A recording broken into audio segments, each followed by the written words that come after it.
Modern architecture. Modernism in architecture is characterized by its emphasis on form over ornament, appreciation of materials and structure instead of idyllic revival constructions, and the adroit, methodical use of space. Several different styles of modern architecture in the United States developed between 1930 and 1970, such as the International Expressionist, Brutalist, New Formalist, and Google movements.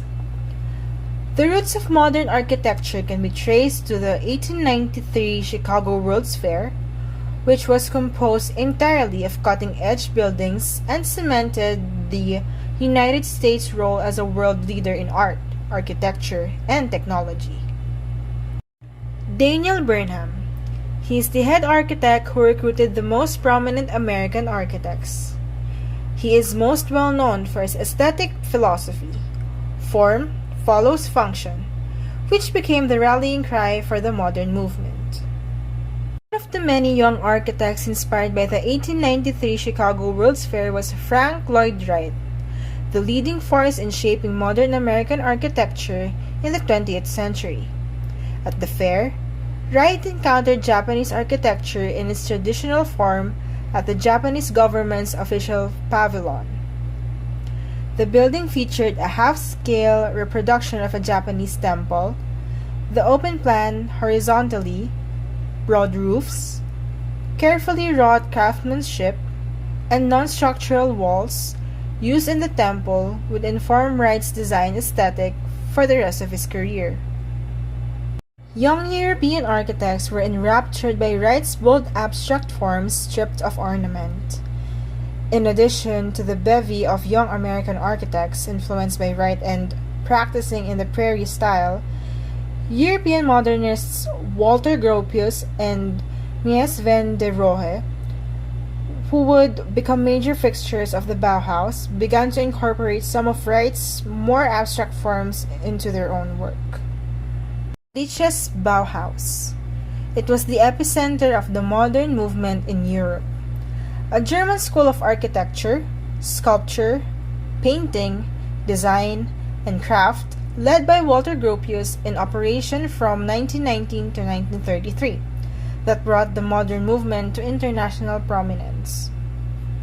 The three big modern characteristics of modern buildings. 1. Clean lines and lacking ornament. 2. Emphasis on low horizontal massing with horizontal planes and broad roof overhangs. 3. Generous use of glass to allow natural light into open flowing floor plans. Few common features of modern architecture. 1. Emphasis on well-defined rectangular forms. 2. Use of modern materials and systems like steel, columns, exposed concrete block, stained concrete floors, column-free spaces, and radiant heating systems. 3. Innovative use of traditional materials like wood, brick, and stone in simplified ways that showcase their natural features and are installed in large smooth planes. 4. A thoughtful relationship between the site and the building where interior space is planned to best complement the surrounding natural environment. Hammond Modernism. Beginning in the late 1950s, John Desmond designed over 100 modern buildings in his hometown of Hammond, Louisiana. John Desmond was born in Denver, Colorado, and raised in Hammond, Louisiana. In the early 1970s, John Desmond closed the Hammond practice and began operating John Desmond and Associates exclusively out of Baton Rouge, Louisiana. Art Nouveau.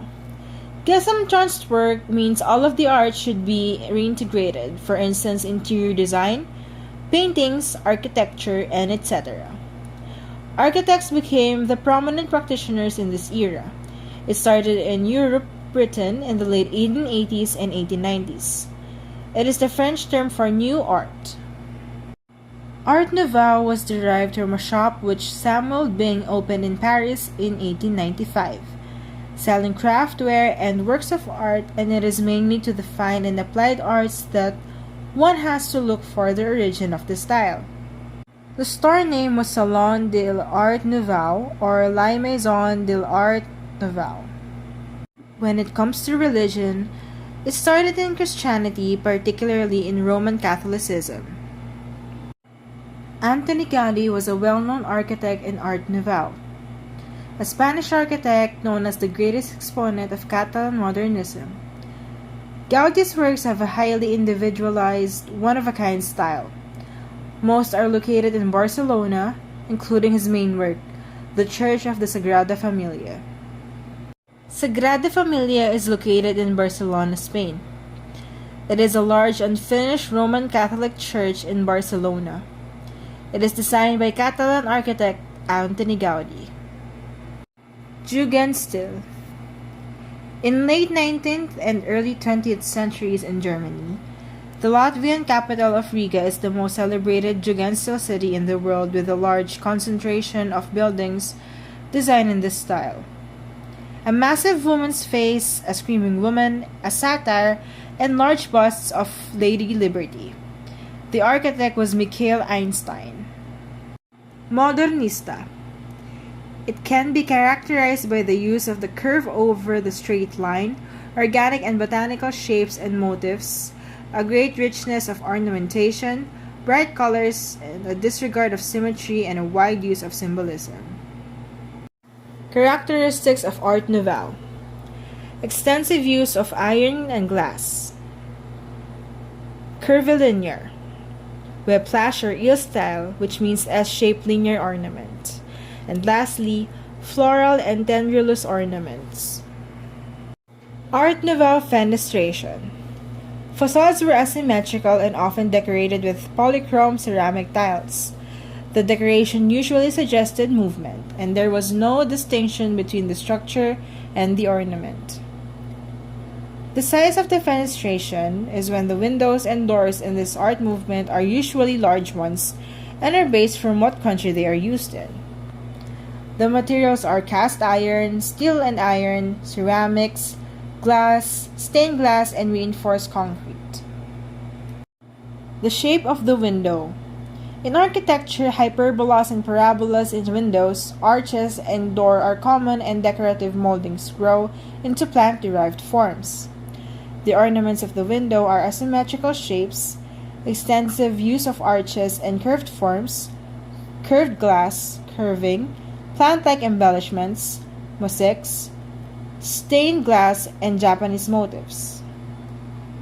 Ornaments of door. The ornaments found on doors are the same with windows, only in different placements. For the Art Nouveau interior design, flooring in stained glass ensured the floors in parquet stained and varnished. The colors and ornaments are more conservative and toned down, with shades like brown, mustard, olive green, and sage green being popular. 3. Wallpapers. The highly stylized flower designs that are emblematic of this art style feature heavily in its wallpapers. The lighting and decoration includes the Tiffany lamp, which is originally by Louis Comfort Tiffany, an American artist and designer who worked in the decorative arts and is best known for his work in stained glass. He is the American artist most associated with the Art Nouveau and aesthetic movements. Lastly, the fireplace and tiles. Fireplace should feature a cast iron hood with the curved elegant impression of flowers rising up on either side.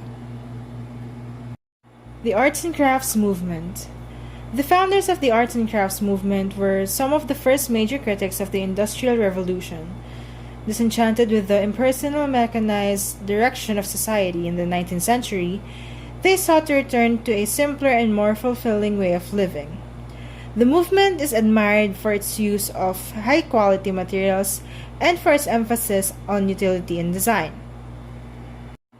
Arts and Crafts Movement of Artworks and Artists.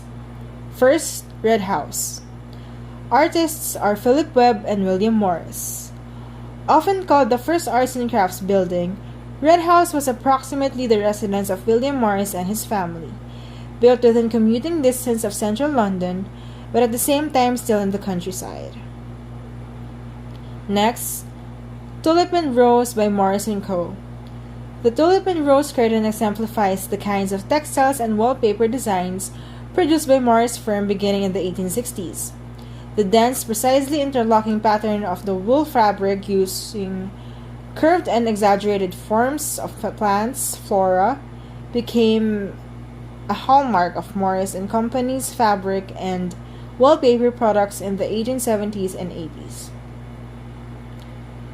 Third, Geoffrey Chaucer's Canterbury Tales by William Morris. The tomes that William Morris produced during the last 6 years of his life were the epitome of the luxurious pieces manufactured by his firm.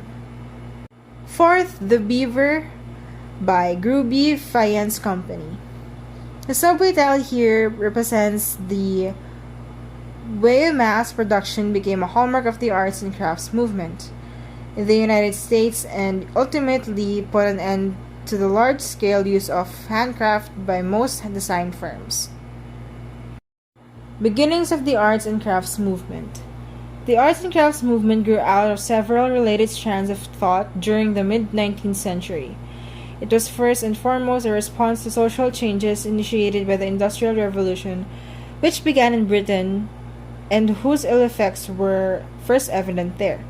Industrialization moved large numbers of working-class laborers into cities that were ill-prepared to deal with influx of newcomers, crowding them into miserable, ramshackle housing and subjecting them to dangerous, harsh jobs with long hours and low pay.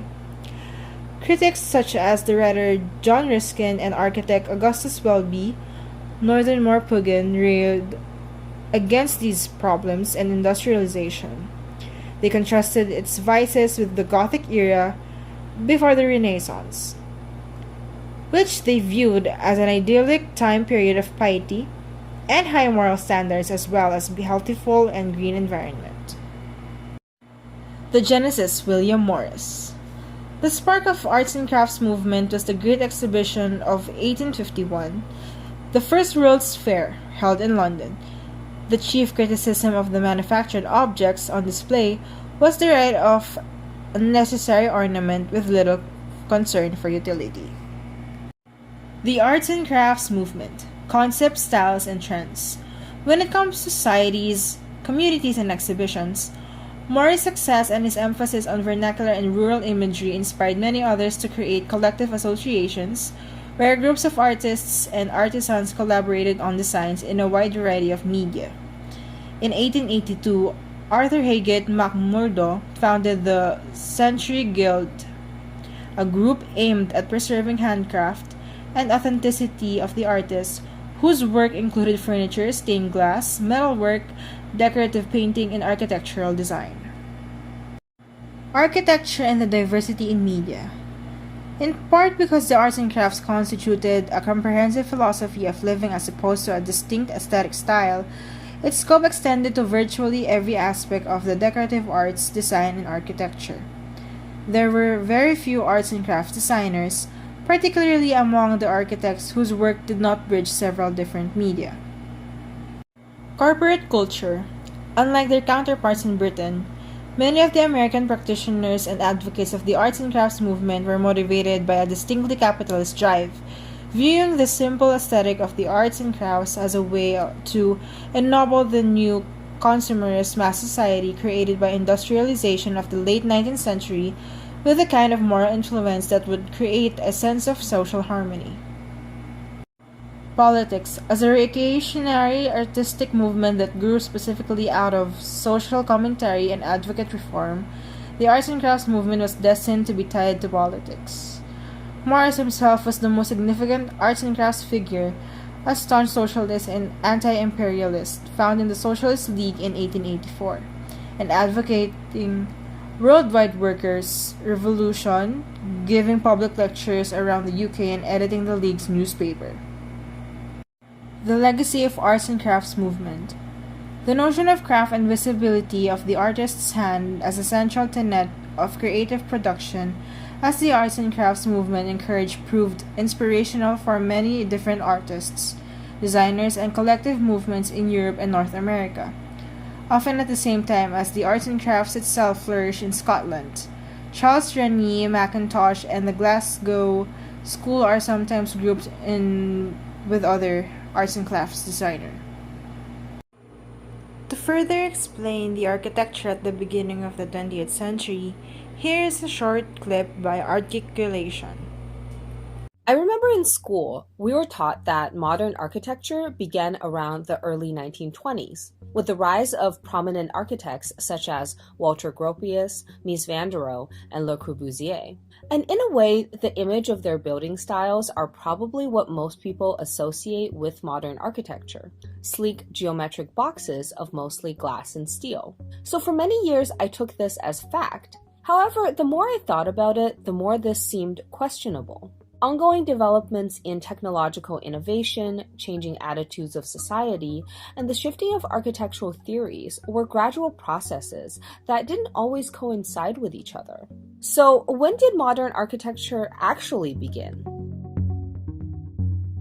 Modernity is a complicated term to define, of course, whether in architecture, art, literature, or philosophy. However, in architecture, many attribute the earliest beginnings of modernization to the Industrial Revolution, which first took place in Britain from the mid-1700s to mid-1800s. The development of large-scale iron production resulted in a large amount of iron making their way into buildings by the late 1700s, which resulted in more efficient structural elements, wider beam spans, better lateral stability, as well as less fire-hazardous structures due to metal being non-combustible. But of course, while buildings during this time used technologically advanced materials for practical reasons, they still looked like traditional buildings, such as being clad in traditional masonry and adhering to classical proportions and visual styles.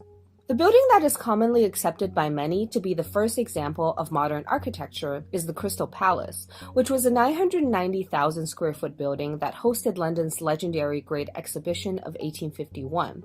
It was almost entirely made of slender cast iron frames that sustained large sheets of plate glass. By the 1830s, technologies of the Industrial Revolution made it possible for windows to be made significantly larger than ever before. However, what made the Crystal Palace revolutionary was not only that it was tall, light, and open, but it also seemed to defy conventional structural expectations. Prior to this, all buildings were expected to have a solid and sturdy base, with architectural elements getting progressively lighter as it went up the building. This was not only true physically, but also aesthetically. Classical architectural principles emphasized this hierarchy of visual elements. To design a building that looked top-heavy not only seemed to defy the laws of physics, but also defied long-held aesthetic principles of Western architecture.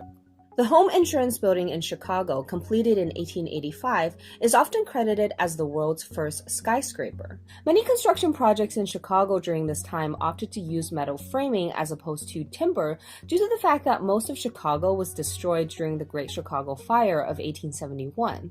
The Home Insurance Building became the first tall building to be entirely supported by a structural steel frame. Steel is even stronger and more lightweight than iron, which not only meant buildings could be much taller, but window openings could also be much larger, which is especially important at the ground level, where retail shop fronts are typically located. These early skyscrapers paved the way for modern office towers and retail buildings.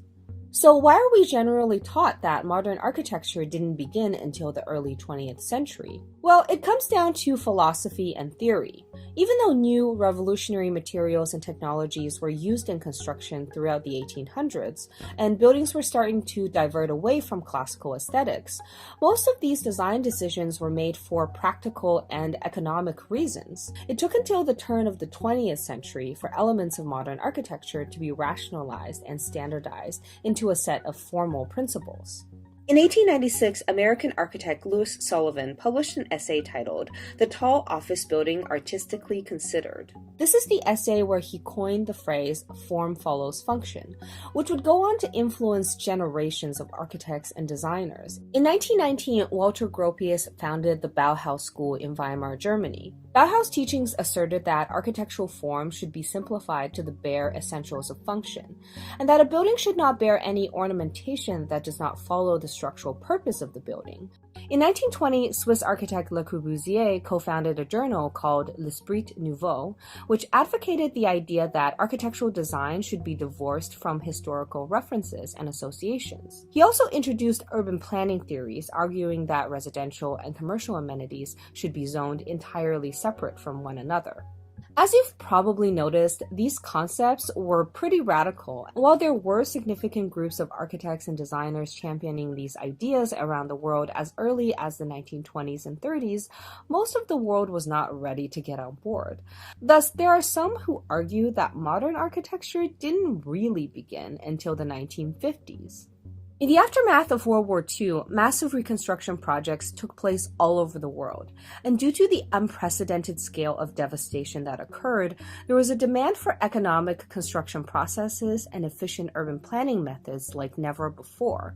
Thus, many public housing projects across the world implemented modernist construction and planning strategies, but modern concepts of sleek minimalism and purity of form were also embraced by capitalists and wealthy elites, especially in America. Shiny glass towers would pop up left, right, and center across cities' skylines throughout most of the 1950s and 60s. Thus, from the perspective of the masses, the 1950s was really when modern architecture began to shape the lives of everyday people.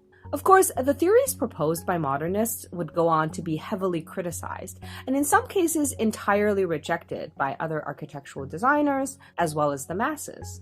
Many sub-movements and diverging architectural styles would later emerge as a response, but those are topics for another time. So when did modern architecture actually begin? Well, what do you think? Do you think it starts with the departure from classical conventions? The first published paper theorizing modern practice? The founding of a school? Or the spread of its ideas to the masses? Let me know in the comments. Hey friends, thanks so much for watching. This video is obviously a very brief overview of modern architecture, so I put lots of links to sources and further reading in the description below. If you're interested in watching more videos like this, then here are a couple of my suggestions. Okay, bye for now.